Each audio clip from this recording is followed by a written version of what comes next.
Bonjour, je suis Aïssata Sidibé, je suis la directrice générale de Afrique Femmes, qui est une plateforme médiatique qui existe depuis 2013. Mais depuis 2020, nous avons une émission qui s'appelle African Woman 2.0 où on interviewe des dames qui ont réussi dans leur carrière, que ce soit professionnelle, que ce soit dans l'entrepreneuriat. Et en fait, elles partagent leur expérience avec la jeunesse. Et c'est réellement pour les motiver, pour les pousser à travailler, pour leur faire comprendre que aujourd'hui, on peut réussir dans n'importe quel domaine, si on le veut, avec le travail, avec la discipline et avec la passion. Et on s'est dit pourquoi pas ne pas justement prendre toutes ces femmes qui ont fait ces interviews et les rassembler. Et c'est ça qui a créé le week-end des African Women qui existe depuis 2021. Aujourd'hui, c'est l'anniversaire en fait de African Women qui a 5 ans. Et on le fait à Abidjan depuis 4 ans. Aujourd'hui, on a décidé de le faire au Bénin. On a dit, bon, c'est important de délocaliser parce que Afrique Femmes, c'est une plateforme qui est panafricaine avant tout. Donc, oui, la base, c'est la Côte d'Ivoire, mais on parle à toutes les femmes d'Afrique, que ce soit anglophones, francophones, et que ce soit Est, Ouest, enfin, partout. Donc, pour nous, c'était important aussi de venir au Bénin pour faire cette édition. Et le Bénin, c'est une terre de culture. Comme ils disent, le Bénin bouge. Donc, on a voulu venir voir qu'est-ce qui bougeait au Bénin et faire aussi bouger les choses et les lignes. Donc, cette année, la thématique, c'est le digital pour les entrepreneurs.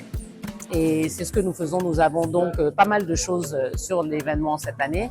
On a commencé avec les masterclass. Donc, on a 4 masterclass et toujours dans la thématique du digital pour l'entrepreneur. Et digital, c'est vraiment comment outiller les entrepreneurs à se mettre sur le digital. Parce qu'aujourd'hui, si on n'est pas sur le digital, on est mort. Vous pouvez dire tout ce que vous voulez. Oui, c'est bien d'avoir un business, c'est bien de faire des activités, mais si personne ne vous voit, ça ne sert plus à rien. Demain, on aura le déjeuner phare avec les personnalités, les autorités, pour vraiment toucher encore cette thématique du digital. Et puis, on a aussi le défilé de mode, on a la vente privée. Et toutes ces activités, en fait, c'est encore pour mettre en valeur le Made in Africa.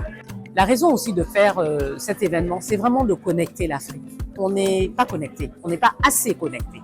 C'est vrai, on se connecte entre francophones un peu, on se connecte entre anglophones aussi, mais on ne se connecte pas entre francophones, entre anglophones, de l'Est à l'Ouest. On est toujours séparés par les langues, par la culture. Et moi, je dis non.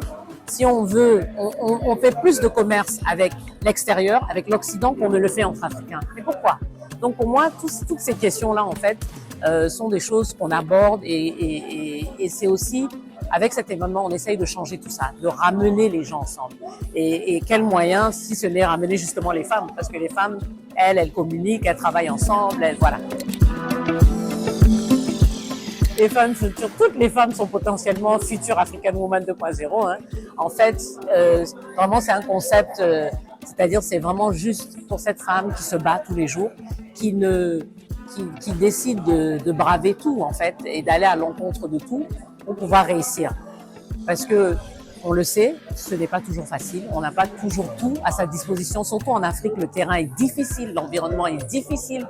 Donc, quand une femme africaine réussit, je pense qu'elle doit partager cette réussite avec tout le monde. Elle doit partager comment elle est arrivée là et comment les autres, justement, peuvent faire la même chose. Donc, le message, c'est que tout le monde est potentiellement une future African Woman. Hein. Détermination, travail, discipline, passion.